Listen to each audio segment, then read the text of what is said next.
Hello, good evening. आज का जो टॉपिक है आपका वो है बायोकेमिस्ट्री ऑफ सीमेन।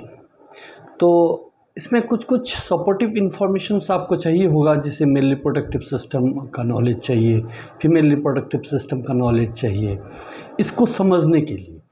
लेकिन अगर आपको क्वेश्चन आता है कि बायोकेमिस्ट्री ऑफ सीमेन लिखिए, तो आपको मेल रिप्रोडक्टिव सिस्टम लिखना नहीं है, लेकिन इसको और अच्छे से समझने के लिए, क्योंकि सारे रिलेटेड हैं, तो उस टॉपिक्स का भी अगर आप रिवीजन कर लें तो ज़्यादा अच्छा होगा।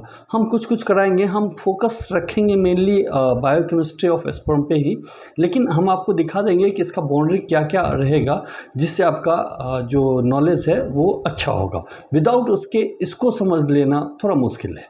ठीक है, तो आते हैं वन बाय वन करके। ये भी आपका बहुत इंपॉर्टेंट क्वेश्चन है पार्ट 2 वाले एग्जाम्स के लिए, जो 20-22 के सेशन में है। बहुत ही इंपॉर्टेंट क्वेश्चन है, आप इसको जरूर पूरा देखिए। और इसमें सब चीज़ है कि इसमें ए लॉट ऑफ हेडिंग्स हैं, तो आपको हेडिंग्स को समझना होगा, और हेडिंग्स के अंदर में जो सब हेडिंग्स हैं उसके फंक्शंस को समझना होगा। ठीक है, तो वन बाय वन करके हम लोग आते हैं। ये है बायोकेमिस्ट्री ऑफ स्पर्म, लेकिन हमने इसमें आपको एक फिश का मूवमेंट दिखाया है। आप गौर कीजिए कि फिश जब मूव करता है ना, तो देख लेना सबका हेड जो है वो टुवर्ड्स वन इंड है। नहीं, सबका हेड जो है वो टुवर्ड्स वन इंड है। आप गौर कर रहे हैं, कोई भी फिश उल्टा डायरेक्शन में नहीं है। ठीक है, बोलेंगे इससे क्या मतलब, बायोकेमिस्ट्री ऑफ स्पर्म का क्या मतलब है? जब स्पर्म का मूवमेंट होता है ना, वो भी वन डायरेक्शनल है। नॉर्मली जब नॉर्मल कंडीशन है तब वो वन डायरेक्शनल मूव करता है। उसमें भी एक हेड होता है, फिश में भी एक हेड है। वो टुवर्ड्स अपने गोल की तरफ बढ़ता है जहां उसको फर्टिलाइज करना है, that is ampulla of the fallopian tube. ठीक है, तो अब हाँ, ये इसलिए मैं बोला कि जैसे अब ampulla of the fallopian tube बोला मैंने, तो ये फीमेल रिप्रोडक्टिव सिस्टम का पार्ट है। ये आपको पता होना पड़ेगा कि फीमेल रिप्रोडक्टिव सिस्टम में क्या क्या पार्ट्स हैं, तब आप मैटर्स को अच्छे से रिप्रेजेंट कर पाएंगे। नहीं पढ़ना तो पड़ेगा, नहीं उपाय नहीं है, याद करके बहुत कुछ नहीं हो सकता। आपको समझना है तो समझना ही पड़ेगा। तो ये फिगर का इंपॉर्टेंस समझ गया। उसी तरह हम आपको एक और फिगर दिए हैं, ये भी फिश का ही है। इसमें भी देखिए लॉट ऑफ फिश है, मिलियंस है, लेकिन फिर भी ये क्या होगा, एक ही तरफ मूव करेगा। ये क्या कर रहा है, एक ही तरफ मूव कर रहा है। उसी तरह स्पर्म्स भी बिलियंस में होते हैं। कितने होते हैं? बिलियंस में। वो मतलब सैकड़ों बिलियंस होते हैं, मतलब 100 में बिलियंस में होता है एक एजुकेशन में। और सारे के सारे वन साइडेड मूवमेंट होता है, एक साइड ही मूव करता है, कोई अपोजिट की तरफ मूव नहीं कर रहा है। तो स्पर्म का मूवमेंट भी आप देखेंगे तो इसी तरह का फिगर आपको दिखेगा। इसमें भी एक हेड और टेल है, स्पर्म में भी हेड और टेल होता है। नहीं, तो इस फिगर का इंपॉर्टेंस आप समझ गए। चलिए नेक्स्ट आते हैं। ये देखिए स्पर्म का मूवमेंट है, ये भी टुवर्ड्स वन डायरेक्शन है। ये इसके हेड को बोल रहे हैं और ये टेल है। नहीं, ये पतला वाला जो आप देख रहे हैं ये टेल है और ये हेड है। ये टुवर्ड्स वन डायरेक्शन मूव कर रहा है। नहीं, और स्पर्म जो होता है वो जनरली, ये पेट्री डिस्क में स्पर्म रखा हुआ है, ये वाइटिश इन नेचर होता है, वाइट कलर का होता है, और ये फ्लूइड है। और इसमें जो वाइट, देखिए वाइट डीएनए का भी जो अगर आप फ्लूइड लेंगे तो वो भी ऐसा ही कलर का आएगा।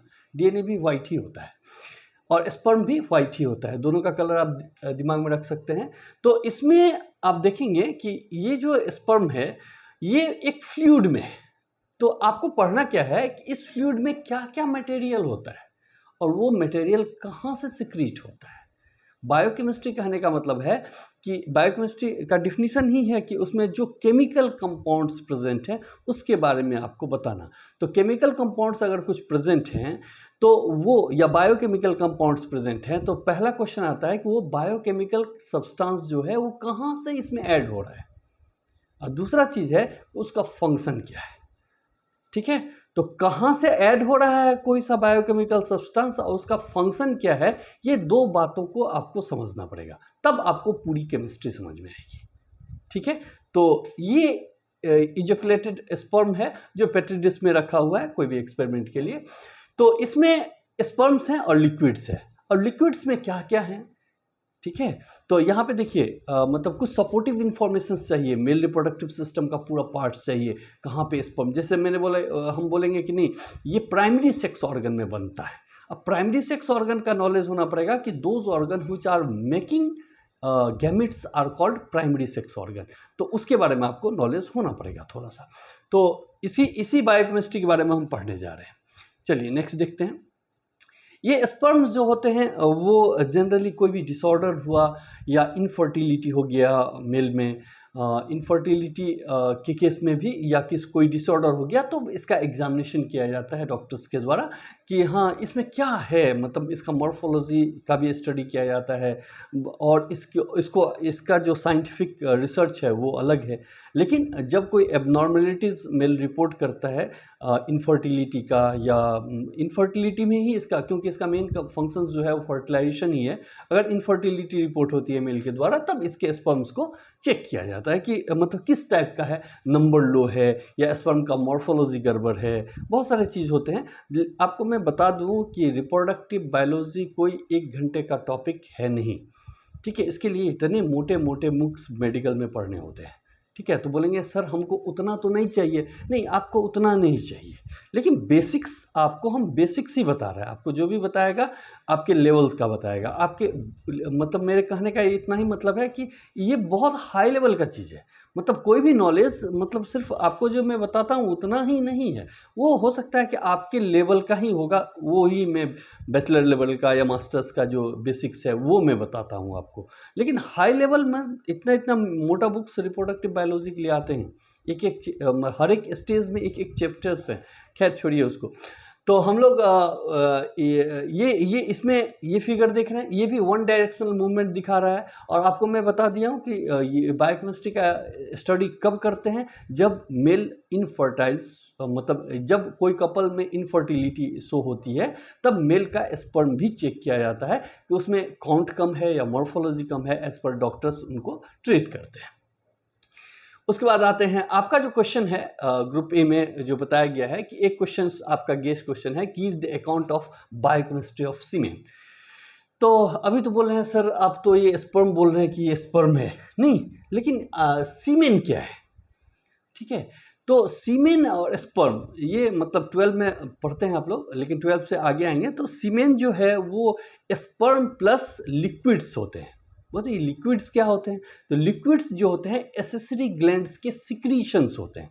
लेकिन ये एसेसरी ग्लैंड्स क्या होता है, तो एसेसरी ग्लैंड्स जो होते हैं वो जैसे सेमिनल वेसिकल है और ये प्रोस्टेट ग्लैंड है, ये सब क्या करते हैं कि स्पर्म्स मेल रिप्रोडक्टिव सिस्टम से जब फीमेल रिप्रोडक्टिव सिस्टम में जाता है तो वो पैकिंग होके जाता है, अपने आप को बचा के जाता है। तो उसको वहाँ तक पहुँचाने में बहुत सारे मतलब केमिकल्स वर्क करते हैं जिसमें मोर्टेलिटी ऑफ स्पर्म्स जो है वो कम होता है, ठीक है। तो इसके लिए बहुत सारे लिक्विड्स होते हैं। तो स्पर्म ये रहा और ये लिक्विड्स जो है वो किससे रहता है, ये लिक्विड्स सिक्रीशन है एसेसरी ग्लैंड्स के, नहीं तो एसेसरी ग्लैंड्स का सिक्रीशन प्लस एसेसरी ग्लैंड्स में वैसे 3 ग्लैंड्स होते हैं लेकिन मेनली 2 ही ग्लैंड्स का सिक्रीशन होता है, एक सेमिनल वेसिकल और एक प्रोस्टेट ग्लैंड। अब दोनों ग्लैंड में क्या केमिकल सिक्रीट होता है ये भी आपको ध्यान रखना है, उस केमिकल का क्या फंक्शन है ये भी आपको माथा में रखना है, ठीक है। 1 बाय 1 करके आते हैं। तो आपका क्वेश्चन यही हुआ तो बोलेंगे सर ये फिगर्स बनाना पड़ेगा क्या, तो नहीं फिगर्स ये आपको नहीं बनाना पड़ेगा। देखिए फिगर्स हम आपको समझाने के लिए कुछ दिए हैं लेकिन सारे फिगर्स को आपको नहीं बनाना है, आपको बायोकेमिस्ट्री ऑफ सीमेन ही लिखना है। हाँ लेकिन वो फिगर्स मुझे समझाने के लिए अभी ज़रूरत है इसीलिए बताया, आपको आता भी होगा, नहीं आता है तो समझने के लिए उस फिगर का ज़रूरत है। चलिए आते हैं। तो क्वेश्चन आपका ये रहा, तो हम लोग मेन फोकस बायोकेमिस्ट्री पे करेंगे। लेकिन बायोकेमिस्ट्री से पहले हम आ जाते हैं फिर एक फिगर पे। ये मेल और फीमेल रिप्रोडक्टिव सिस्टम का फिगर है। तो पहले हम मेल में रिप्रोडक्टिव सिस्टम में आते हैं। तो मेल रिप्रोडक्टिव सिस्टम में आप जानते होंगे कि ये टेस्टिस है जहाँ पे स्पर्म बनता है, इसीलिए टेस्टिस को मेल प्राइमरी सेक्स ऑर्गन बोलते हैं। जहाँ गैमिट बनते हैं उनको हम क्या बोलते हैं, प्राइमरी सेक्स ऑर्गन, ठीक है। तो यहाँ से ये बनते हैं, उसके बाद ये ट्रांसफर होते हैं। तो टेस्टिस के अंदर का स्ट्रक्चर आपको याद रखना पड़ेगा। वहाँ पे टेस्टिकुलर लोब्यूल्स होते हैं, टेस्टिकुलर लोब्यूल्स के अंदर में सेमिनिफेरस ट्यूब्यूल्स होता है, सेमिनिफेरस ट्यूब्यूल्स में स्पर्म का फॉर्मेशन होता है, वहाँ से फिर वो ये इफ्रेंसिया होते हुए रेटेड टेस्टिस होते हुए इफ्रेंसिया होकर इपीडाइडेमिस में जाता है, इपीडाइडेमिस से फिर वास डिफरेंस में जाता है, वास डिफरेंस से वो ज्वाइन करता है सेमिनल वेसिकल के डक्ट को, उसके बाद वो एजैकुलेटरी डक्ट बनाता है, एजैकुलेटरी डक्ट के बाद वो यूरेथ्रा जो है वहाँ से होके आउटसाइड द बॉडी जाता है। ये आपका 12 का बेसिक्स है, ये आपको याद रखना पड़ेगा, ठीक है, यह आपके दिमाग में होगा। बोलेंगे इसमें इसका क्या काम है? अरे आप जिस चीज़ को पढ़ रहे हैं कहाँ से आ रहा है, कैसे आ रहा है, तो वो समझेंगे ना। तो अब देखेंगे कोई स्ट्रक्चर्स अगर आप बनाएंगे, मान लीजिए तो इसका सिंपल स्ट्रक्चर्स है, ये ट्यूब जो है, ये वाला ट्यूब्स, इसको वास डिफरेंस बोल रहे हैं, ये ट्यूब्स, ठीक है। ये आपका हो गया टेस्टिस, ये हो गया इपीडाइडेमिस, ठीक है। ये टेस्टिस है और ये जो ऊपर में देख रहे हैं ये क्या है, इपीडाइडेमिस, ठीक है, ये इपीडाइडेमिस लिखा हुआ है। उसके बाद ये ऐसे स्पर्म का मूवमेंट होता है और यहाँ से ये डक्ट में ये जो है ये यूरिनरी ब्लैडर है, इसी के बगल में प्रोस्टेट ग्लैंड, ये वाला जो पीला कलर का देख रहे हैं आप, ये प्रोस्टेट ग्लैंड है, ये प्रोस्टेट लिखा हुआ है, ठीक है। और ये प्रोस्टेट ग्लैंड से भी सिक्रीशन जाता है एजैकुलेटरी डक्ट में, और ये सेमाइनल वेसिकल है। तो हमको दो चीज़, एक कॉपर्स ग्लैंड है, कॉपर्स ग्लैंड जो है वो आपको मिलेगा, यहाँ पे दिया हुआ है, यहाँ पे ये यहाँ यूरेथ्रा में होता है, यहाँ पे ये तो मसल्स हैं, ये मसल्स हैं, और यहाँ पे आपका कॉपर्स ग्लैंड होता है, यहाँ पे दोनों साइड में पेयर्स में होते हैं। ये प्रोस्टेट जो होता है वो सिंगल होता है, और सेमाइनल वेसिकल्स भी जो होते हैं वो पेयर्स में होते हैं, दोनों साइड होता है।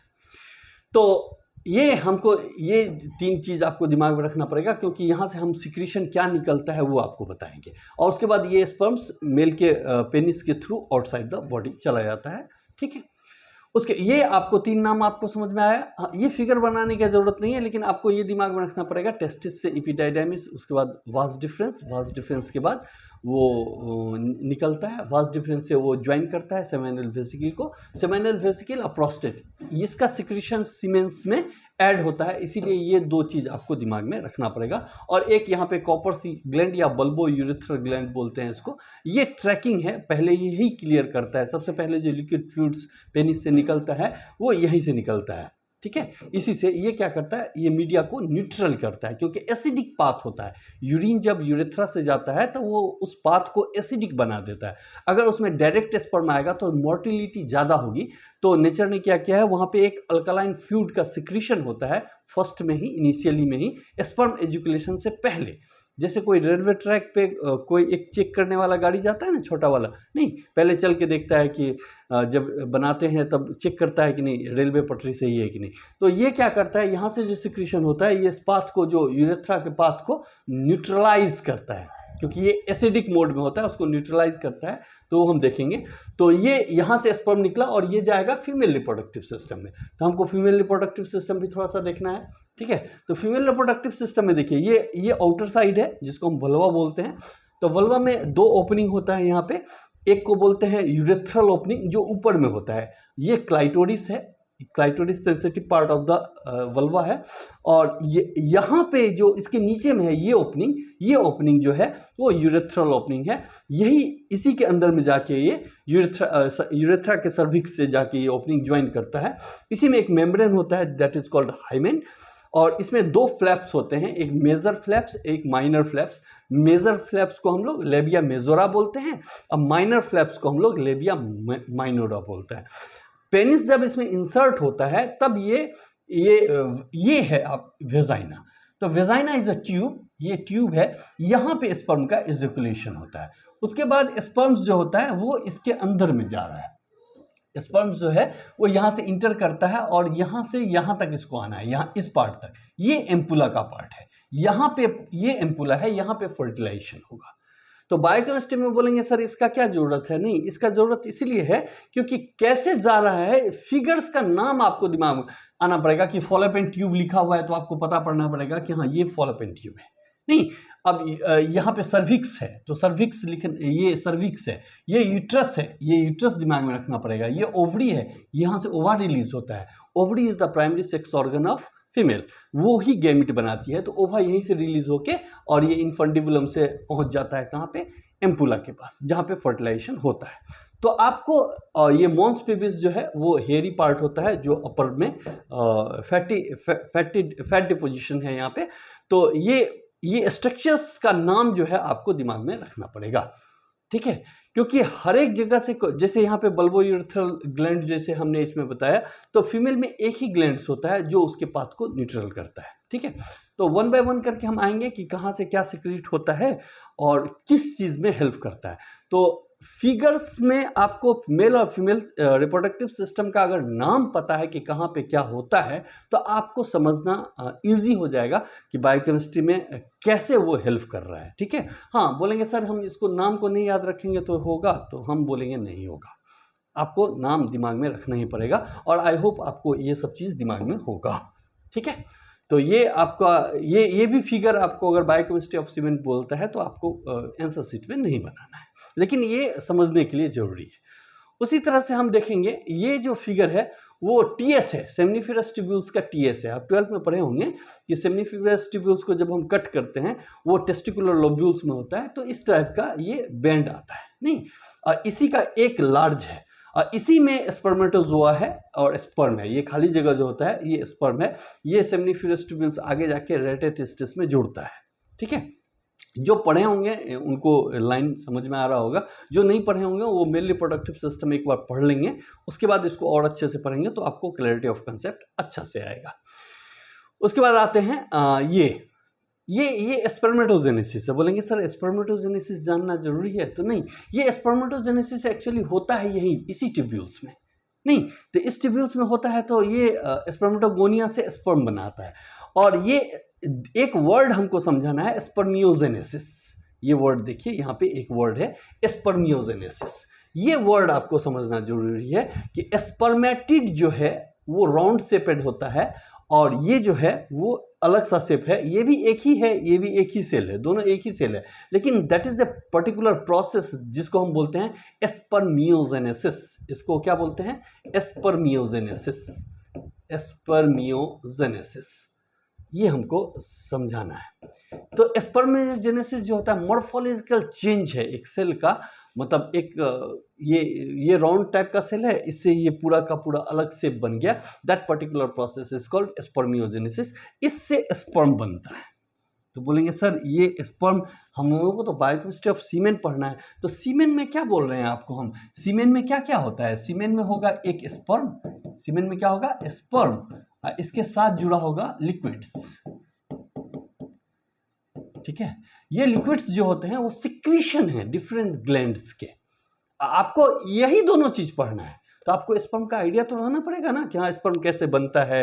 हाँ, आप इस फिगर को बना सकते हैं कि क्योंकि स्पर्म तो दिया हुआ है, स्पर्म के बारे में आपको बताना है, ठीक है। तो स्पर्म आप फिगर बना के दिखा सकते हैं क्या स्पर्म कैसे होता है, स्पर्मियोजेनेसिस से बनता है स्पर्म, ठीक है।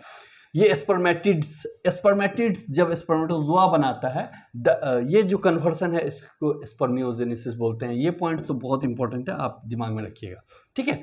तो एक ये देखना पड़ेगा। दूसरा है आप स्पर्म का एक देखिए कि जब मॉर्फोलॉजी देखते हैं तो ये नॉर्मल स्पर्म है, ठीक है, लेकिन अगर इसका हेड टेढ़ा हो गया, घूम गया, तब ये एबनॉर्मल हो गया, इसकी मोटिलिटी कम हो जाएगी।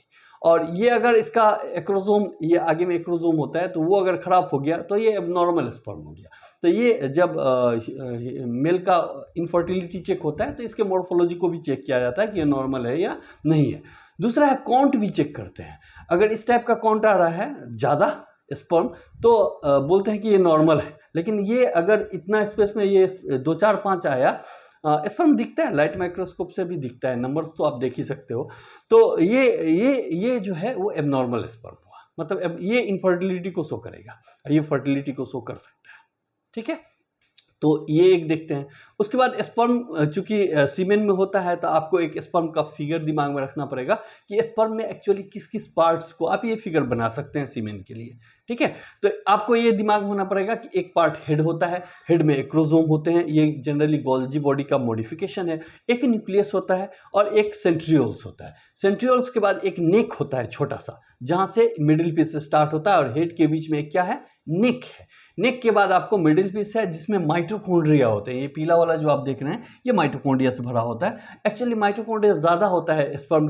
पूछता है कहाँ होता है, तो मिडिल पीस में माइटोकॉन्ड्रिया होता है। एम से मिडिल पीस, एम से माइटोकॉन्ड्रिया, तो याद रखने का ही ज़रूरत नहीं है। और इसके बाद ये टेल होते हैं, नहीं एक टेल होता है। तो टेल होता है तो ये पूरा का पूरा एक सेल है, तो एक प्लाज्मा मेम्ब्रेन से घिरा होगा। और टेल जो होता है जिसमें यही एक ह्यूमन में मतलब सेल है जिसमें फ्लैजिलम होते हैं। ह्यूमन बॉडी में सिर्फ एक ही सेल है जिसमें फ्लैजिलम होता है, that is called sperm cell.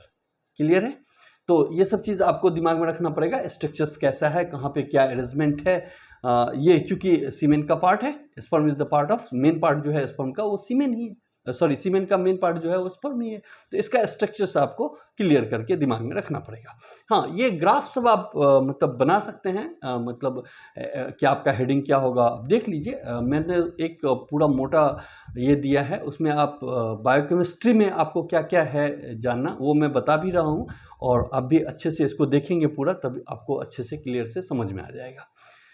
हाँ, ये एक पार्ट है कि अगर अभी तक आप लोग हैं और कोई किसी बच्चे ने सब्सक्राइब नहीं किया है तो आप सब्सक्राइब करके नोटिफिकेशन भी ऑन करके रखिए, जो आपसे रिलेटेड जो क्लास हो तो आपको पता चले। ठीक है? और वैसे ये भी पार्ट्स जो है वो चूँकि रिप्रोडक्टिव हेल्थ से जुड़ा हुआ है, रिप्रोडक्टिव हेल्थ सबको चाहिए, इसीलिए ये वीडियो आप सब देख सकते हैं कि क्या क्या प्रॉब्लम हो सकता है या ये भी एक कॉमन स्लाइड है जो आपको मैं दिखाता हूँ कि आप एग्ज़ाम के टाइम में अगर वेल प्रिपेयर होके जाएंगे तो हंसते खेलते एग्ज़ाम देंगे। नहीं अगर प्रिपेयर होके जाएंगे तो बच्चों का जब रिज़ल्ट आता है तो टीचर को थोड़ा सा तकलीफ ज़रूर होता है कि मेरा बच्चा थोड़ा गड़बड़ा गया, क्योंकि उसी टीचर का बच्चा अच्छा भी करता है, उसी टीचर का बच्चा थोड़ा गड़बड़ा भी जाता है, तो टीचर को तो मतलब खुशी भी होती है और गम भी होता है। और ये कॉमन प्रॉपर्टी है हम लोगों का, क्या करेंगे, दोनों को एब्जॉर्ब करना है। लेकिन टीचर्स हमेशा चाहता है कि बच्चे मेरे जितने ऊपर जा सके चले जाएं। नहीं, ये एक टीचर का प्रॉपर्टी होता है। तो आप अच्छे से जाएं, हम लोग इसलिए प्रिपेयर करें, आप हंसते रहें और अच्छे से एग्ज़ाम दें। थोड़ा सा तैयारी करने से अगर होता है तो आप जरूर करें। नेक्स्ट पार्ट आते हैं हम आपको सीमेन में। तो सीमेन बहुत ही बोला जाता है कि कॉम्प्लेक्स और मल्टीफेस्ट सब्जेक्ट है। ये बायोकेमिस्ट्री ऑफ सीमेन जो है ये कोई एक सिंगल नहीं है, ये बहुत ही कॉम्प्लेक्स है और मल्टी फेसेट सब्जेक्ट है। मतलब बहुत मेल का भी पार्ट इन्वॉल्व है, फीमेल का भी पार्ट इन्वॉल्व है। खास करके ये फीमेल रिप्रोडक्टिव सिस्टम में जाता है, लेकिन इसमें जो पार्ट होता है वो मेल का ही होता है। इसके फंक्शन और रोल ऑफ रिप्रोडक्शन के बारे में हम लोग इसमें पढ़ते हैं।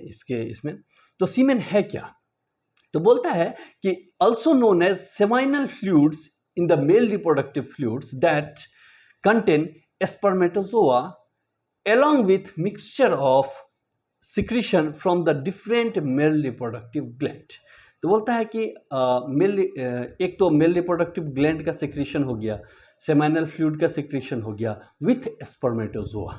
तो स्पर्म प्लस या स्पर्मेटोजोआ स्पर्म को ही बोल रहे हैं, तो स्पर्म प्लस रिप्रोडक्टिव ग्लैंड का सिक्रीशन को ही हम सीमेन बोल रहे हैं। क्लियर है? इसके बारे में हम डिटेल्स में आ रहे हैं, इसके नेक्स्ट वाले स्लाइड में हम वन बाय वन करके आएंगे। तो सीमेन समझ में आ गया ना? तो सीमेन में आपको क्या दिमाग में रखना है कि sperm plus male reproductive system का जो सिक्रीशन है वो मिला के हम सीमेन बोलते हैं। ठीक है? कुछ कुछ वैल्यूज हम आपको बताएंगे कि जैसे एक एजुकेशन में कितना स्पर्म निकलता है। अगर अभी तक आप इस वीडियो को देख रहे हैं तो ये आपका होमवर्क रहा। ठीक है? कुछ हम होमवर्क भी देंगे आपको, जिससे मुझे ये पता चलता है कि आप यहाँ तक वीडियो देखे या नहीं। आपको हुआ तब भी बताइए, नहीं हुआ तब भी बताइए। ठीक है?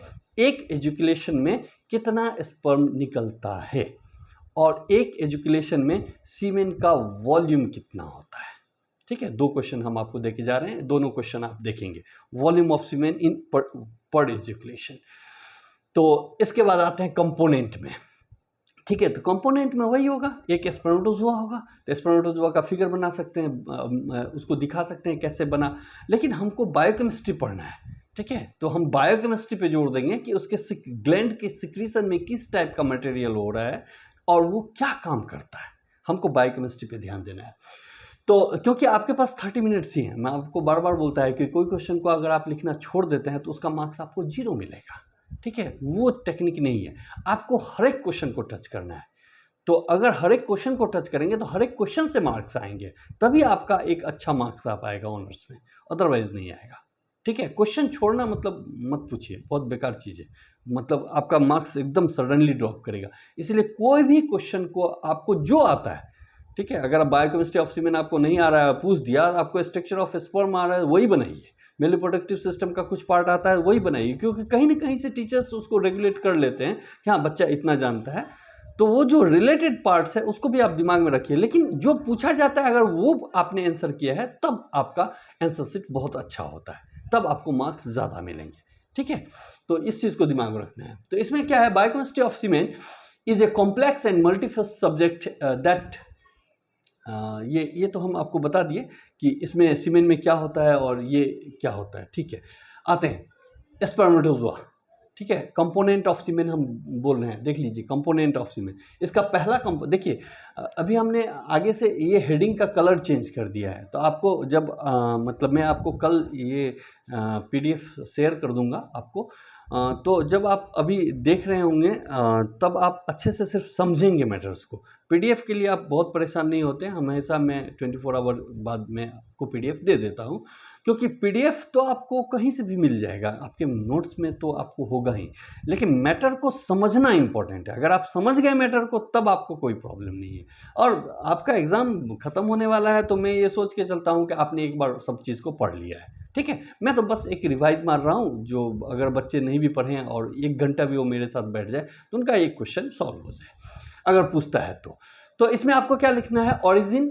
हाँ, आपको एक हेडिंग के बारे में बताया कि आपको सबसे पहले हेडिंग्स पकड़ना है। हर एक का कलर, हेडिंग का कलर मैंने अलग कर दिया, वो डिवाइड करने के लिए मैं थोड़ा चेंज किया हूँ। तो कंपोनेंट में 2 ही है, एक सीमेन एक फ्लूइड्स।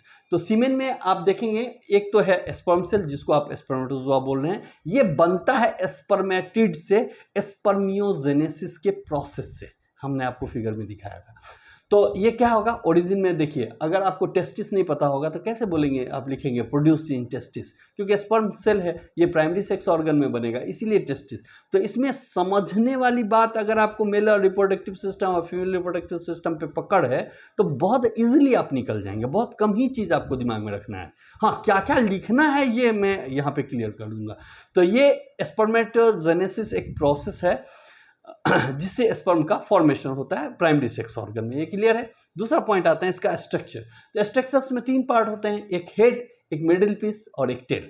तो हेड में जो होता है वो न्यूक्लियस होता है, मिडिल पीस में माइटोकॉन्ड्रिया होते हैं और टेल में जो फिलामेंट्स होते हैं वो मूवमेंट के लिए होता है। तो हेड जो होता है उसमें जेनेटिक मटेरियल्स होता है, ये एक पॉइंट है।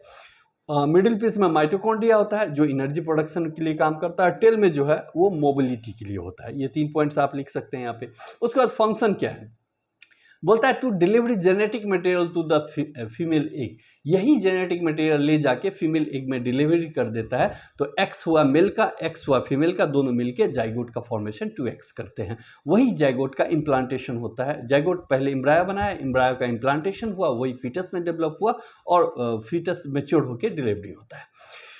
नेक्स्ट आता है कंपोनेंट ऑफ सीमेन में हम थोड़ा सा एक चीज़ आपको बता रहे हैं कि एक फिगर मैंने डाला है, इस फिगर को आप अच्छे से देख सकते हैं। ये स्पर्म का फिगर है, ठीक है, इसको आप बना भी सकते हैं। ये नॉर्मल मॉडल है एक स्पर्म का। इसमें आप एक हेड बना सकते हैं, मिडिल पीस बना सकते हैं और इसमें डायमेंशन लिखा हुआ है। हेड जो है 4.2 माइक्रोमीटर्स होता है, विड्थ जो है इसका 2.85 होता है। ये आप अपने नोटबुक्स में इसका ये दे सकते हैं, ये सब बच्चा नहीं देगा। हेड, मिडिल पीस, टेल सब बच्चा दे सकता है, लेकिन अगर ये आप देते हैं तो इसका मतलब है कि आपने इस चीज़ को पढ़ा है। ठीक है, आपका कॉपी दूसरे से डिफरेंट होगा, तो आप कुछ ऐसा जोड़ दीजिए जो जिससे ये लगे कि आपका कॉपी डिफरेंट है। तो ये पार्ट है, हेड कितना बड़ा होता है, मिडिल पीस जो है वो उसका लेंथ और ये साइज़ क्या है, या फ्लैजिलम है उसका लेंथ और साइज़ क्या है। तो इसका डायमीटर याद रखिएगा 1 माइक्रोमीटर होता है और इसका डायमीटर 12.1 माइक्रोमीटर होता है। ठीक है, तो ये डायमेंशन आपको याद रखें। ये 4 माइक्रोमीटर लॉन्ग होता है और ये 55 माइक्रोमीटर लॉन्ग होता है। नहीं, तो इस तरह से आप कुछ कंपेरिजन, लेंथ ये भी 4.2 है, ये 4 है, ये 55 है। तो एक रिलेशन से याद रखिएगा तो आपको याद रह जाएगा। एक फिगर जरूर बनाइएगा आप। ठीक है, एक चीज़ और भी इसमें है, तो ये बहुत इंपॉर्टेंट है, आप इसको अपने नोट्स में ऐड कर सकते हैं, ये आपको दूसरे से अलग बना देगा। ये जाता है, ये आपको यूटेराइन कैविटी बनाया है, ये वेजाइना है और ये सर्विक्स, इससे आगे वेजाइना है और ये सर्विक्स है। तो सर्विक्स में दो ये होते हैं, एक एक्सटर्नल ओएस बोलते हैं और एक इंटरनल ओएस बोलते हैं। तो इस दोनों के बीच में जो है ये कैविटी होता है, तो स्पर्म इसी के थ्रू जाता है, ये यूटेराइन कैविटी है और यहाँ से जाता है। तो इस फिगर को आप नहीं भी बनाएंगे तो ये समझने के लिए मैंने आपको दिया है। और एक है आपका इसका माइटोकॉन्ड्रिया का स्ट्रक्चर। अब देखिए ये हेड है और ये मिडिल में माइटोकॉन्ड्रिया होता है। तो माइटोकॉन्ड्रिया यहाँ पे है, रेड वाला पोर्शन। इसके मिडिल में भी आप देखेंगे कि ये फाइबर्स का है, ये 9+2 अरेंजमेंट देख रहे हैं ना, तो ये फाइबर्स का अरेंजमेंट है, ठीक है। ये भी है फाइबर्स का अरेंजमेंट, ये भी है फाइबर्स का अरेंजमेंट। तो फाइबर्स यहीं से अरेंज होते हैं, ठीक है। तो इसको आप बता सकते हैं कि कैसे फाइबर का अरेंजमेंट है, तो ये भी आप बना सकते हैं, ठीक है। ये मतलब स्ट्रक्चर्स ऑफ स्पर्म अगर पूछता तो यहाँ पे ये फिगर ज़्यादा इंपॉर्टेंट था। अगर ये आपको टाइम नहीं है तो इस पार्ट को आप छोड़ भी सकते हैं, लेकिन आप ये दिमाग में रखेंगे कि मिडिल पीस से ही फाइबर का स्टार्टिंग हो जाता है जो टेल तक जाता है। तो ये मिडिल पीस में माइटोकॉन्ड्रिया मेजर है और टेल में जो है फाइबर का स्ट्रिंग मेजर है, ये चीज़ दिमाग में रखना है, ठीक है। तो अब देख लेंगे आपके पास टाइम क्या है। हाँ, इसके बाद इसका फाइबर का जो स्ट्रक्चर है वो आपको मिलता है, हम लोग पढ़े थे फ्लैजिलम क्या स्ट्रक्चर क्या है, तो ये फ्लैजिलम का ये स्ट्रक्चर है। इसमें अगर आप फ्लैजिलम का स्ट्रक्चर पढ़ें तो आपको बन जाएगा, अदरवाइज आप इसको छोड़ भी सकते हैं। उसके बाद आता है कंपोनेंट ऑफ सीमेन में दूसरा पार्ट है सेमाइनल प्लाज्मा। तो सेमाइनल प्लाज्मा जो है वो सेमाइनल फ्लूइड्स जो है सिक्रीशन और डिफरेंट ग्लैंड से जो है वो सिक्रीशन बोलता है liquid portion of the semen. तो सीमेन में दो ही पार्ट होता है, एक लिक्विड पोर्शन हमने आपको बोला और एक स्पर्म बोला। तो स्पर्म के बाद जो लिक्विड पोर्शन होता है उसको हम लोग सेमाइनल प्लाज्मा बोलते हैं। Seminal plasma is a complex mixture of secretion from various male reproductive gland. Male reproductive gland में फिर कौन कौन आता है, आपको 3 ग्लैंड का दिमाग में रखना पड़ेगा कि एक आएगा सेमाइनल वेसिकल, दूसरा आएगा प्रोस्टेट और तीसरा आता है बल्बोयूरेथ्रल। तो बल्बोयूरेथ्रल का थोड़ा अलग काम है, लेकिन प्रोस्टेट और सेमाइनल फ्लूइड का आपको दिमाग में रखना है। हम आगे आते हैं बताते हैं। उसके बाद देखिए ये कलर जो है वो चेंज कर दिया, ये हमने आपको कंपोनेंट ऑफ सीमेन में बताया। उसके बाद एक आता है male reproductive secretion for the male reproductive gland. ये इसमें आपको देख लीजिए मैंने एक दे दिया कि एक ये जो है टेस्टिस है, टेस्टिस के बाद इपीडाइडेमिस आएगा, इपीडाइडेमिस के बाद सेमाइनल वेसिकल आएगा, उसके बाद प्रोस्टेट ग्लैंड आएंगे, उसके बाद बल्बोयूरेथ्रल ग्लैंड आएंगे, ठीक है। तो ये ओवरऑल आपको ये 5 नाम दिमाग में रखना पड़ेगा। और अगर आपके पास 12 का एनसीईआरटी है तो आप उससे देख सकते हैं कि कहाँ पे किस चीज़ का पोजीशन है, ठीक है। तो टेस्टिस से स्पर्म निकलेगा तो इपीडाइडेमिस होते हुए सेमाइनल वेसिकल को क्रॉस करेगा, इसका सिक्रीशन लेगा, उसके बाद प्रोस्टेट का सिक्रीशन लेगा, उसके बाद बल्बोयूरेथ्रल उससे पहले सिक्रीट करके पाथ को क्लियर कर रखता है, ठीक है। तो ये 4-5 नाम आपको याद रखना पड़ेगा, ठीक है। उसके बाद आते हैं हम लोग सिक्रीशन फ्रॉम वेरियस ग्लैंड। यहाँ से आपको मेजर लिखना है, यहाँ से आपको क्या करना है, लिखना है। यहाँ के बाद का पॉइंट जो है हर एक पॉइंट लिखना है आपको, लेकिन हेडिंग को पहले समझना पड़ेगा। हेडिंग आप समझ गए तो आप इजीली लिख सकते हैं। अब देख लीजिए बहुत मुश्किल नहीं है, एक ही चीज़ को हम अलग अलग जगह पे लिखे हैं, इसीलिए एक बार अगर आप मैटर को समझ जाएंगे तो अरेंज करने में थोड़ा ईजी होगा। तो टेस्टिस क्या करेगा, स्पर्म प्रोडक्शन। तो स्पर्म प्रोडक्शन कर रहा है, ये स्पर्मेटोजोआ को बनाएगा by the process of spermatogenesis. इससे पहले भी आप पढ़े हैं, ये भी पढ़ रहे हैं। उसके बाद हार्मोन प्रोडक्शन करता है, तो एक ही मेल सेक्स हार्मोन है जिसको बोलते हैं टेस्टोस्टेरोन, वो लेडिक सेल से निकलता है जो 2 सेमिनिफेरस ट्यूब्यूल्स के बीच में होता है। तो इसमें टेस्टोस्टेरोन के बारे में बताया गया है। तो देखिए testosterone which is crucial for the development of male secondary sexual character and sperm production. तो ये इसका काम है और ये सिक्रीशन होता है लेडिक सेल से जो सेमिनिफेरस ट्यूब्यूल्स के 2 सेमिनिफेरस ट्यूब्यूल्स के बीच में होता है, 2 सेमिनिफेरस ट्यूब्यूल्स के बीच में होता है। और इसका जो सिक्रीशन होता है टेस्टोस्टेरोन का, उसको ले जाया जाता है सेमिनिफेरस ट्यूब्यूल्स में, जहाँ पे स्पर्म का प्रोडक्शन बढ़ाता है ये, ठीक है। लेकिन ओवर सिक्रीशन होने से ये स्पर्म के प्रोडक्शन को निगेटिव फीडबैक से घटाता भी है, ठीक है। लेकिन हम तो ओवरऑल जो ये है वो बोल रहे हैं, लेकिन आपको हो सकता है बहुत सारा लाइन इसमें नहीं समझ में आए। इसके पीछे का रीज़न ये है कि आपको 12 का रिप्रोडक्शन अगर अच्छा नहीं होगा तो हो सकता है बहुत सारा लाइन आपको नहीं समझ में आए, लेकिन इसमें जो लिखा हुआ है वो आपको समझ में आएगा, ठीक है। तो ये दोनों पॉइंट्स दिमाग में आ गया। तो आप सिक्रीशन में याद रखेंगे टेस्टिस आएगा, टेस्टिस क्या करेगा, स्पर्म का प्रोडक्शन देगा, और दूसरा हार्मोन प्रोड्यूस करता है जिसको हम टेस्टोस्टेरोन बोलते हैं, ठीक है। तो ये 2 पॉइंट्स आपका एकदम लिखना ज़रूरी है। दूसरा आएँगे एपिडाइडेमिस में।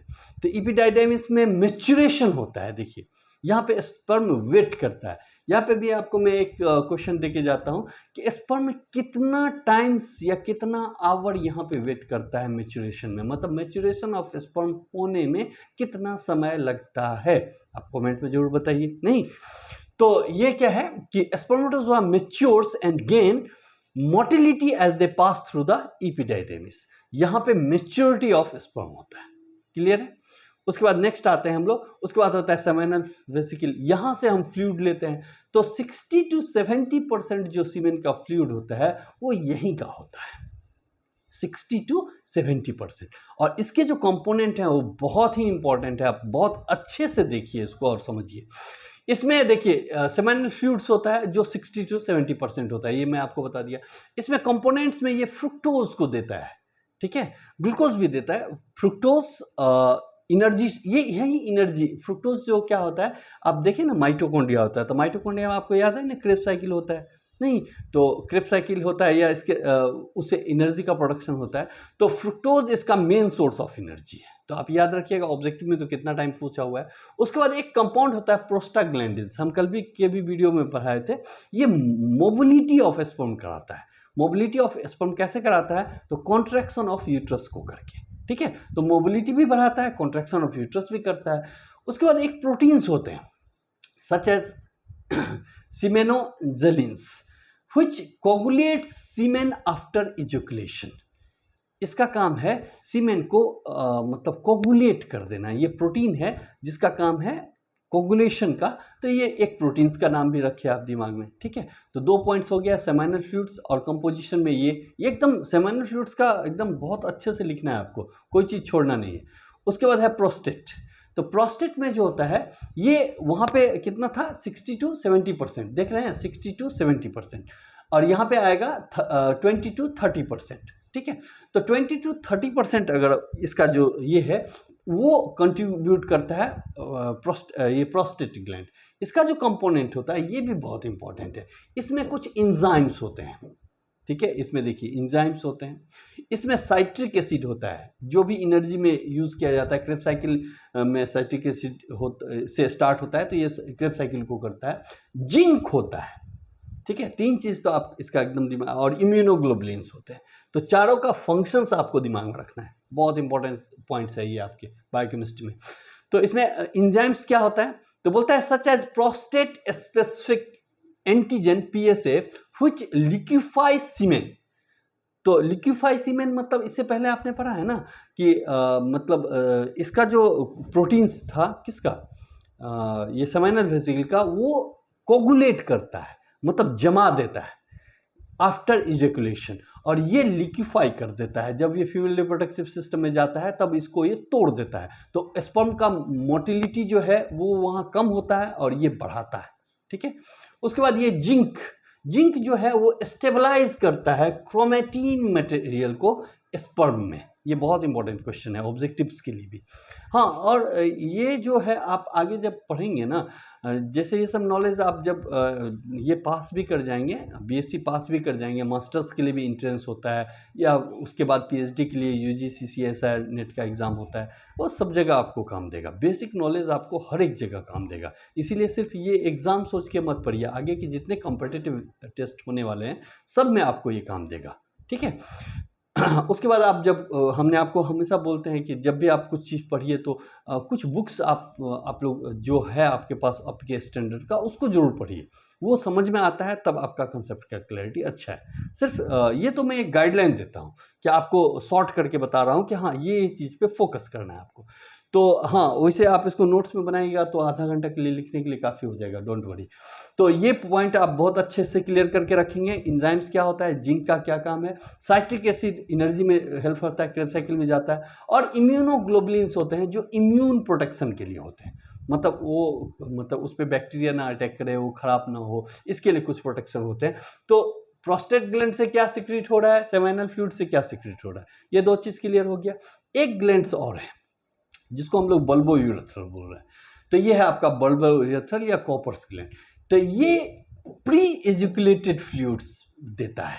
प्री मतलब पहले, एजुकेशन से पहले ये पाथ को न्यूट्रलाइज करने के लिए कुछ फ्लूइड सिक्रीशन करता है जो अल्कलाइन इन नेचर होता है, क्योंकि यूरेथ्रा एसिडिक होता है। तो एसिडिक में जब आप अल्कलाइन मिलाएंगे तो ओवरऑल एसिडिक मतलब 7 से कम पीएच और अल्कलाइन मतलब 7 से ज़्यादा पीएच, तो दोनों पीएच मिल के 7 पे लाने का, न्यूट्रल करने का। 7 जो होता है न्यूट्रल पीएच होता है, तो न्यूट्रल कर देते हैं पाथ को, जिससे स्पर्म का मोटिलिटी जो है वो कम होता है।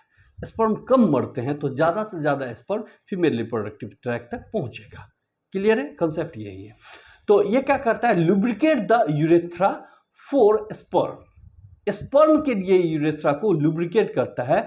Sperm passes through the neutralise tract of acidic urine. Urine जो होता है वो एसिडिक होता है इन द यूरेथ्रा। तो ये क्या, ये फोटो आपको मैंने यहाँ पे दिया है, जिसे एक रेलवे ट्रैक को चेक करने के लिए पहले ये छोटी वाली गाड़ी जाती है ना, आप इस गाड़ी को देखे होंगे शायद, नहीं, गाँव घर में चलते रहता है, या कोई भी ट्रैक को चेक करने के लिए गाड़ी चलता है। तो ये एक ट्रैक है, ये मान लीजिए यूरेथ्रा का ट्रैक है, तो इस पर ये इसका जो प्री इजुकुलेटरी होता है, मतलब ये पहले जाता है बाद में ट्रेन जाती है, तो ये इसका काम जो ये बल्बोयूरेथ्रल का ये यही है, पहले उस ट्रैक पे जाके उसको क्लियर कर देता है कि हाँ लाइन ओके है, आप आ सकते हैं। ठीक है, तो इसका काम यही है कि ये एसिडिक जो पाथ है यूरेथ्रा का उसको न्यूट्रलाइज करता है, तो इसीलिए इसमें प्री एजुकुलेटरी लिख रहे हैं। ठीक है, उसके बाद ये जब न्यूट्रलाइज कर देगा उसके बाद एजुकुलेशन में सीमेंस आते हैं। क्लियर है? उसके बाद आते हैं इसमें बायोकेमिकल कंपोजिशन। दूसरा हम इसमें एक हेडिंग दिया है बायोकेमिकल कंपोजिशन। इसमें इसका कहने का मतलब है कि अभी जो आप पढ़े हैं वो सब भी आएगा इसमें। ठीक है, जैसे इसमें कार्बोहाइड्रेट क्या है, इसमें प्रोटीन या पेप्टाइड क्या है, कहाँ से आता है, मिनरल्स क्या होता है सीमेंस में, हार्मोन्स और प्रोस्टाग्लैंडिन्स कहाँ से आता है, लिपिड्स क्या है, विटामिन्स क्या है, ये हमारे मतलब ये जो सीमेंस का कंपोजिशन है उसमें इतने सारे मटेरियल्स हैं और इतना हेडिंग है इसके अंदर में। तो आप बायोकेमिकल कंपोजिशन पढ़ने से पहले आपको हेडिंग्स ये समझ में आना पड़ेगा कि हमको कार्बोहाइड्रेट का भी हेडिंग मिलेगा, हमको प्रोटीन एंड पेप्टाइड्स का भी हेडिंग मिलेगा, हमको मिनरल्स का भी हेडिंग मिलेगा, ये हेडिंग समझ में आना पड़ेगा। अब जैसे लिपिड है तो आपको दिमाग में आना पड़ेगा, लिपिड का हेडिंग देंगे तो लिपिड के हेडिंग में क्या लिखेंगे, लिपिड कहाँ से आता है, क्या फंक्शन करता है, कहाँ से आता है, क्या फंक्शन करता है, ये 6 हेडिंग को समझ जाएंगे तो आपका ये पार्ट हो जाएगा। चलिए वन बाय वन हम लोग कार्बोहाइड्रेट पे आते हैं। तो बायोकेमिकल कंपोजिशन में केमिस्ट्री है इसकी, कार्बोहाइड्रेट बोलता है, ये कार्बोहाइड्रेट में क्या क्या आप पढ़े हैं, एक तो फ्रुक्टोज भी होता है और एक ग्लूकोज भी होता है। तो दोनों जो है एनर्जी सोर्स है, या इनोसिटॉल भी होता है। तो फ्रुक्टोज जो है वो प्राइमरी शुगर्स है। प्राइमरी शुगर्स किसका है? स्पर्म का। ठीक है, वो सीमेन का। तो ये प्राइमरी शुगर्स है जो सेमाइनल फ्लूइड से निकलता है, providing the energy for sperm motility. या ग्लूकोज या इनोसिटॉल जो है ये प्रेजेंट इन स्मॉलर अमाउंट होता है एंड आल्सो प्रोवाइड एनर्जी। तो ये कार्बोहाइड्रेट एनर्जी प्रोवाइड करने के लिए होता है, जो मेजर सोर्स कहाँ से आ रहा है, सेमाइनल फ्लूइड से आ रहा है। ऑलरेडी आप पढ़े हैं, हमको इसको हेडिंग बदल के आपका थोड़ा सा क्लैरिफिकेशन ऑफ कॉन्सेप्ट के लिए इसका हेडिंग मैंने बदल दिया है, लेकिन ये चीज़ आप पहले भी पढ़े हैं कि कहाँ से निकल रहा है और क्या काम है। उसके बाद आते हैं प्रोटीन और पेप्टाइड्स। तो प्रोटीन भी आप पढ़े हैं, तो इसमें देखिए ये बायोकेमिस्ट्री है, ये भी पार्ट्स जो हमने अलग किया है उसको बहुत सोच के किया है। ये पार्ट्स को भी आप अलग अलग करके अच्छे से हेडिंग बना के लिख सकते हैं। ये है ये भी आप पढ़े थे, सेमिनोजेलिन्स एंड फाइब्रोनेक्टिन। सेमिनोजेलिन्स और सेमिनोजेलिन्स आप प्रोस्टेट में पढ़े हैं ना, play the role of coagulation and subsequent liquefaction of semen. ये दो क्या करता है, कोगुलेशन में भी हेल्प करता है और लिक्विफिकेशन में भी हेल्प करता है, और ये दोनों काम प्रोटीन और पेप्टाइड का है।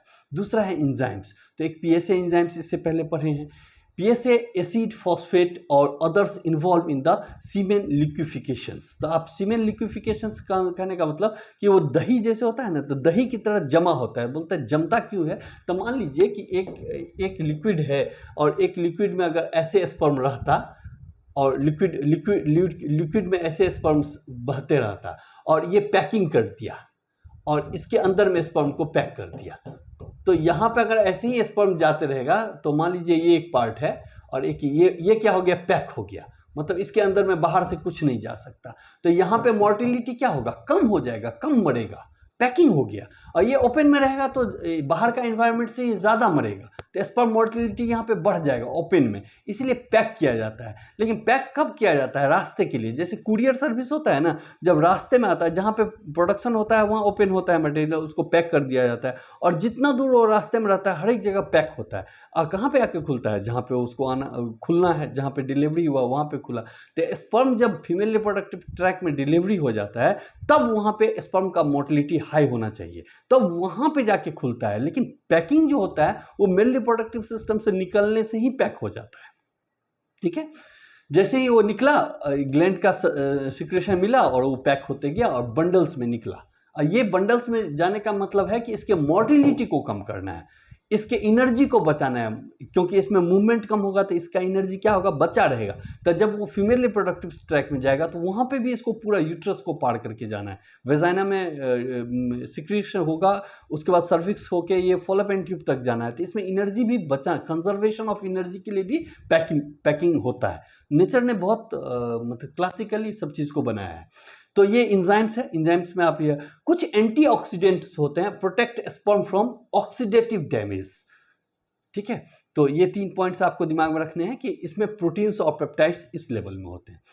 समझ गए होंगे आप लोग, आई होप सो। ये बहुत इंपॉर्टेंट है, जो भी आप बायोकेमिकल कंपोजिशन पढ़ रहे हैं एकदम दिमाग में रखिए। ऑलरेडी आप पढ़ चुके हैं, हम नया चीज़ इसमें नहीं बता रहे हैं।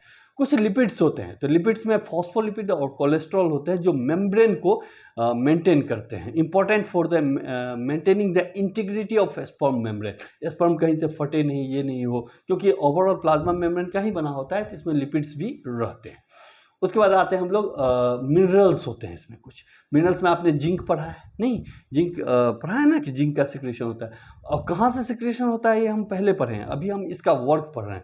तो बोलता है जिंक हाई कंसंट्रेशन होता है सीमेन में, इसका वाइटल जो रोल है वो स्टेबलाइजिंग द स्पर्म क्रोमैटिन, ये जेनेटिक मटेरियल को बचा के रखता है, स्टेबलाइज करता है। और बैक्टीरियल एंटी बैक्टीरियल प्रॉपर्टी होता है, ये बैक्टीरियल इन्फेक्शन से भी बचाता है।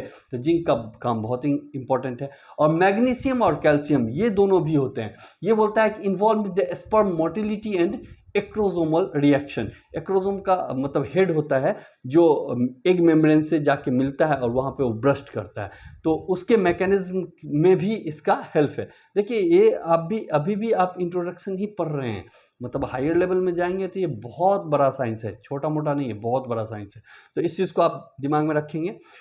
उसके बाद आते हैं नेक्स्ट में हम लोग बायोकेमिस्ट्री में हार्मोन और प्रोस्टाग्लैंडिन्स। तो प्रोस्टाग्लैंडिन्स जो होता है वो कल भी आप लोग पढ़े थे, आज भी आप देख रहे हैं कि प्रोस्टाग्लैंडिन्स जो है इनहेंस स्पर्म मोटिलिटी करता है, बढ़ा देता है, and facilitate the process of fertilisation. Sperm motility बढ़ेगा तो वो जल्दी से जल्दी एम्पुला तक पहुंचेगा, अगर ओवर रिलीज है तो फर्टिलाइजेशन प्रोसेस को बढ़ाएगा by interacting with the female reproductive tract. Testosterone और एस्ट्रोजन दोनों प्रोड्यूस होते हैं, ये दोनों स्मॉल अमाउंट में होते हैं और ये रिप्रोडक्टिव फंक्शंस के लिए जरूरी है, ठीक है। स्पर्म हेल्दी होगा, टेस्टोस्टेरोन से स्पर्म हेल्दी बनता है, तो सीमेन का कॉन्सेप्ट है तो इसका भी वैल्यूज है, ठीक है। तो ये चीज़ यहाँ तक क्लियर हो गया। एक है इसमें विटामिन, और तो विटामिन में 2-3 विटामिन होते हैं, ये याद रख सकते हैं आप। विटामिन सी होता है, ई होता है और विटामिन B12 होता है। ये एंटीऑक्सीडेंट का काम करता है जो स्पर्म के हेल्थ को मेंटेन रखता है। विटामिन सी, विटामिन ई और विटामिन B12 नहीं, तो ये विटामिन ई को B2 विटामिन भी बोलते हैं, विटामिन सी तो आप जानते ही हैं, अभी कॉम्प्लेक्स है ये विटामिन B12। तो सारे विटामिन जो होते हैं इसके हेल्थ को मेंटेन रखने के लिए ज़रूरी होते हैं। ये सारे मटेरियल्स अवेलेबल होते हैं सीमेन में। तो सीमेन का बायोकेमिस्ट्री आप समझ गए नहीं। अब थोड़ा सा एक पार्ट है आपका फंक्शन ऑफ ये सेमाइनल कंपोनेंट, क्या क्या ये है। तो पहला है कि स्पर्म ट्रांसपोर्ट एंड सर्वाइवल। इसका एक काम है कि the sperm plasma provide the medium for spermatozoa. Sperm plasma, seminal plasma मतलब सेमिनल फ्लूइड्स जो आता है ये मीडियम प्रोवाइड करता है, क्योंकि पानी में मछली तैर रही है, सूखे में तो मछली नहीं तैरेगी, उसी तरह स्पर्म के लिए लिक्विड चाहिए। तो लिक्विड जो होता है वो प्रोवाइड करता है कौन, सेमिनल प्लाज्मा। और ये जो है वो ट्रांसपोर्ट और survive outside the male body. ये जब मेल बॉडी से फीमेल बॉडी में जाता है तब इसके लिए ये दोनों चीज़ जरूरी है। इसीलिए सेमिनल प्लाज्मा का यह रोल है और सेमिनल प्लाज्मा सीमेन का एक मेन इंपॉर्टेंट पार्ट है। ठीक है, तो ये एक हेडिंग के तहत आप इसको ABCD करके हमने 1-2 दिया है, वो देख लीजिए। दूसरा है energy supply. Energy supply fructose, glucose और इनोसिटॉल करता है, तो ये आप याद रखेंगे कि ये पार्ट है एनर्जी में, आप लिख सकते हैं।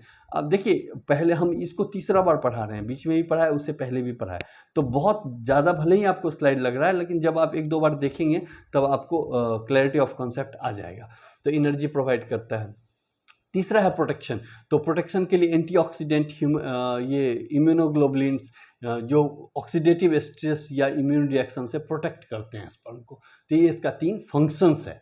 ठीक है, ये क्या क्या में है, एक कोगुलेशन और ये लिक्विफिकेशन। तो antioxidant and immunoglobulin protect sperm, और ये इसमें जो है कोगुलेशन में आप 2 कंपाउंड्स पढ़े हैं, ये प्रीवियस का ही रह गया, ये हमने हटाया नहीं, शायद इसमें बदलना था मुझे। उसके बाद है फर्टिलाइजेशन फंक्शन, जो है इसका फर्टिलाइजेशन भी है। तो prostaglandin enzymes from the seminal plasma assist sperm in the penetration of female cervical mucus and interacting with the egg. तो ये लाइन बहुत इंपॉर्टेंट है कि प्रोस्टाग्लैंडिन जो है वो सर्विकल म्यूकस जो पैकिंग है उसको खोलता है। ठीक है, तो ये बहुत ही इंपॉर्टेंट पॉइंट है कि प्रोस्टाग्लैंडिन कहाँ से निकल रहा है, सेमिनल प्लाज्मा में, तो सेमिनल वेसिकल से, जो सर्विकल कैप को ओपन करता है, जिससे स्पर्म इंटर्स करता है सर्विक्स में, जो फर्टिलाइजेशन के लिए ज़रूरी है। तो एक पॉइंट। उसके बाद क्लिनिकल रेलेवेंस है इसका, कि हम बायोकेमिस्ट्री ऑफ सीमेन को क्यों पढ़ते हैं। ठीक है, तो इसमें स्पर्म एनालिसिस करते हैं और इसका मेल इनफर्टिलिटी निकालते हैं। ये दोनों पार्ट्स जो है अगर हमको चेक करना होगा तो ये इसका क्लिनिकल इंपॉर्टेंस है, मतलब हम क्यों पढ़ते हैं, इसके बिना हम नहीं पता कर सकते हैं। तो इसमें हम पता क्या करते हैं कि स्पर्म का क्या कॉन्सेंट्रेशन है, स्पर्म का क्या मोटिलिटी है, मॉर्फोलॉजी क्या है, स्पर्म का वॉल्यूम कितना है, सीमेन का पीएच क्या है। ये सब से हमको एबनॉर्मलिटी के बाद पता चलता है कि अगर मेल इनफर्टाइल हो जाए तो उसके एबनॉर्मलिटी उसके सीमेन में है, या उसके मॉर्फोलॉजी में है, या हार्मोनल इम्बैलेंस है। तो ये सब चीज़ के बारे में, या जेनेटिक डिसऑर्डर है, कंडीशन है कुछ, तो इस सब के बारे में हम बायोकेमिस्ट्री ऑफ सीमेन को पढ़ते हैं। इसी को बायोकेमिस्ट्री जब तक आप सीमेन को नहीं समझेंगे, ये इसके लिए किसके लिए ज़रूरी है कि रिप्रोडक्टिव बायोलॉजी के लिए ज़रूरी है, फर्टिलिटी ट्रीटमेंट के लिए ज़रूरी है, diagnosis for male reproductive health issues के लिए ज़रूरी है। तो इसके नॉलेज से हम खास करके बायोकेमिस्ट्री ऑफ सीमेंस को जो हम पढ़ते हैं उसमें ये रखते हैं दिमाग में कि मेल अगर देखिए, अगर कोई कपल अनप्रोटेक्टेड सेक्सुअल कॉन्टैक्ट में 6 मंथ है, अगर वो बेबी को नहीं अचीव किया, तब वो इनफर्टाइल होता है। तो दोनों को चेक किया जाता है, मेल को भी और फीमेल को भी। तो मेल में जो चेक किया जाता है वो इसी को चेक किया जाता है कि बायोकेमिस्ट्री सीमेन का कैसा है। इसीलिए बायोकेमिस्ट्री का इम्पोर्टेंस है, रिलेवेंस है। तो ये एक इम्पोर्टेंस बताया है और यही है आपका। Thank you. इतना देर आप बैठे हैं, कुछ समझे हैं, आप इस वीडियो को देखिए। समझने में, क्योंकि ये रिलेटेड है, अगर आपको कुछ समझने में प्रॉब्लम हो तो मेल और फीमेल रिप्रोडक्टिव का स्ट्रक्चर्स का नाम जरूर याद रखिए कि कहाँ पे कौन सा स्ट्रक्चर है। उसके बाद दूसरा चीज़ में आप याद रखिए कि कौन सा स्ट्रक्चर से क्या सिक्रीट हो रहा है, और तीसरा याद रखिए कि जो सिक्रीट हो रहा है उसका फंक्शन क्या है। 3 चीज़ को आपको दिमाग में, वो आप चाहे एरो बना के बनाएं, चाहे कुछ भी करके बनाएं, वो चीज़ अगर दिमाग में आ गया तब आपको स्लाइड अच्छे से समझ में आ जाएगा। नहीं, आई होप आप लोग अच्छे से पढ़े भी होंगे। आपका जो अपना नोट्स है उसको भी रख सकते हैं और ये नोट्स भी देख सकते हैं। और एक कहावत है कि आप थोड़ा थोड़ा पढ़ेंगे, a little progress each day add up to big result. आप थोड़ा थोड़ा अगर पर डे भी पढ़ते हैं तो बहुत बड़ा रिजल्ट कुछ दिनों के बाद आपको मिल सकता है। ठीक है, तो ये मत सोचिए कभी कि हम आज थोड़ा ही पढ़े, थोड़ा थोड़ा पढ़िए लेकिन कंटिन्यूटी में पढ़िए। ठीक है, दैट्स गुड। आई होप आपका ये पार्ट्स बहुत अच्छा हो जाए। Thank you, bye bye.